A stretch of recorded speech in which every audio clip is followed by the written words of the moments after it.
অনেক পানি ঘোলা করে অবশেষে জাতীয় ফুটবল দলের প্রাথমিক তালিকা প্রকাশ করেছে বাংলাদেশ ফুটবল ফেডারেশন বাফুফে। নেপাল ও ভারতের বিপক্ষে গুরুত্বপূর্ণ দুটি ম্যাচ সামনে রেখে গত 21 অক্টোবর থেকে শুরু হয়েছে ফুটবলারদের অনুশীলন ক্যাম্প। বাংলাদেশের একমাত্র স্মার্ট সিটি বসুন্ধরা এখন আরো নিরাপদ, আধুনিকতায় আরো এক ধাপ এগিয়ে। কিন্তু অবাক করা বিষয়, এতদিনেও জানা যায়নি কারা আছেন সে প্রাথমিক দলে। বাফুফের পক্ষ থেকে এই রহস্যজনক গোপনীয়তার দায় চাপানো হয়েছিল জাতীয় দলের কোচ হাভিয়ের কাবরেরার উপর।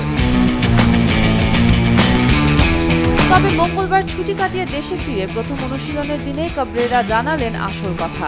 খেলোয়াড় তালিকা প্রকাশ করা যাবে না এমন কোনো নির্দেশনা আমার ছিল না, বরং আমি সবসময় শুরুতেই তালিকা দিয়ে দিই। প্রকাশ করা না করার সিদ্ধান্ত বাফুফের। তালিকা গোপন রাখার সিদ্ধান্ত এসেছে ফেডারেশনের ভেতর থেকে, যদিও মাঝে এখন সব আলো জাতীয় দলের প্রস্তুতির দিকে। আগামী 13 নভেম্বর ঢাকার জাতীয় স্টেডিয়ামে নেপালের বিপক্ষে প্রীতি ম্যাচ, আর 18 নভেম্বর একই ভেন্যুতে ভারতের বিপক্ষে AFC এশিয়ান কাপ বাছাই লড়াইয়ে নামবে লাল সবুজের প্রতিনিধিরা।